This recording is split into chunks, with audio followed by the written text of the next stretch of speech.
म्हटलं तसं तो छातीपर्यंत आला. पुन्हा मग म्हणाले बघ रे मागे आलास का तू विहिरीतून बाहेर आलास का? तर तो म्हणाला नाही नाही अजून विहिरीतच आहे मी. मग पुन्हा मागे ओढलं तर हनुवटीपर्यंत आला. विचारला आलास का रे बाहेर तू? नाही नाही अहो मी अजून विहिरीतच आहे नाही आलो बाहेर. पुन्हा मागे ओढलं नाकापर्यंत आला पण डोळे तर दिसत होते खाली. नाही आलो मी अजून बाहेर. मग त्याला अजून बाहेर खेचला. आता पूर्णपणे डोळे बाहेर आले डोकंही बाहेर आलं. मग मला हो बघा मी आता बाहेर आलो विहिरीतून मी आता बाहेर आलो. मग त्याला आनंद झाला आणि त्याने आभार मानले त्या मनुष्याचे आणि म्हणाला कसा की तो जो शहाणा मनुष्य होता तो म्हणाला की तुला कसं मी बाहेर काढलं तसं त्या सगळ्यांना त्यातून या विहिरीतून बाहेर काढ. बघा गमतीचा दृष्टांत आहे पण दृष्टांत फार तत्वज्ञान सांगून जातात हे असे दृष्टांत. काय होतं असे हे सद्गुरू आहेत की ते आपण या संसाररूपी विहिरीमध्ये आपण पडलोय त्यातच अडकलोय आणि ही माया आहे ना आपल्याला अशी नर्तकीसाठी फिरवते. त्यासाठी आपल्याला नर्तकीच्या उलट करावं लागेल. जर आपल्याला स्थिर व्हावं लागेल नर्तकीच्या उलट काय कीर्तनी. तर आपल्याला कीर्तन करायचंय. आपण इथे अध्यात्म साधायचंय आणि इथे या भगवंताचं गुण गायचंय. त्याचं नाम संकीर्तन लीला संकीर्तन आणि गुण संकीर्तन करायचंय.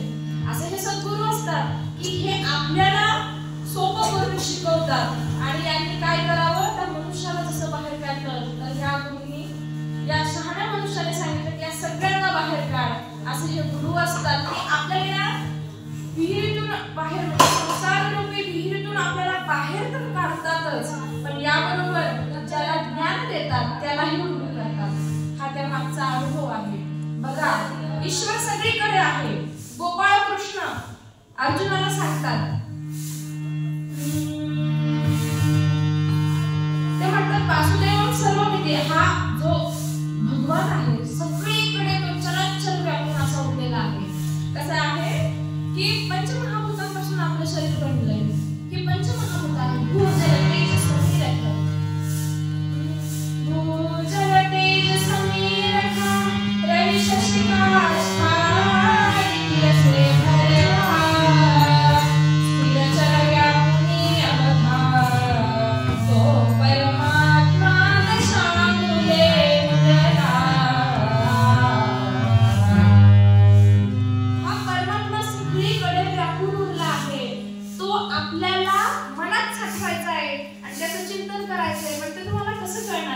त्याचा मार्ग तुम्हाला सद्गुरू शिकवणार आहे. अजून एक आपण ऐकूया की स्वामी विवेकानंद जे होते ना त्यांचे गुरु स्वामी परमहंस रामकृष्ण परमहंस की ज्यांनी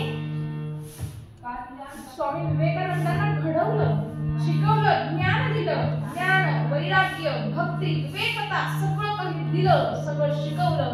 आईच्या मायेने इतकं शिकवावं त्यांनी म्हणाले की अरे तू भारतामध्ये आलास ना की कलकत्त्यामध्ये एक पवन हरी महाराज आहेत त्यांची भेट घे बरं.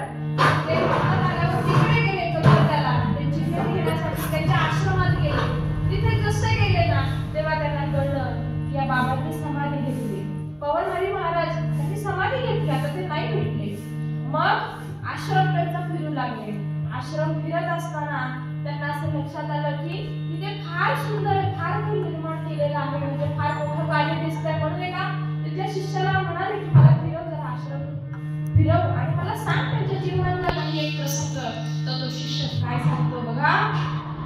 त्याने सांगावं स्वामी विवेकानंदांना की अहो काय झालं सांगू तुम्हाला. एक दिवस दुपारच्या वेळेस पवन हरी बाबा झोपले होते. बाबा मोक्षे घेत होते तेव्हा एक चोर त्यांच्या कुटीमध्ये शिरला. त्यांच्या झोपडीत आला आणि जसा आला ना त्याने सगळं सामान घेतलं गोळा केलं एका पोत्यात भरलं आणि ते पोतं घेऊन गेलं. पळून चालला होता आणि एवढ्यात त्याचा पाय पवन हरी महाराजांना लागला. ते उठले आणि त्यांची कशी देह होती कारण पवन हरी असून सुद्धा अशी तेजपुंज अशी धकाट अशी शरीर यष्टी होती.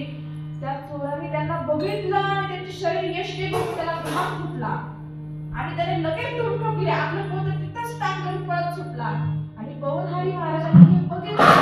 त्याने काय करावं ते पोतं उचललं आता त्या चोराला कळेना की हे पळतायत ते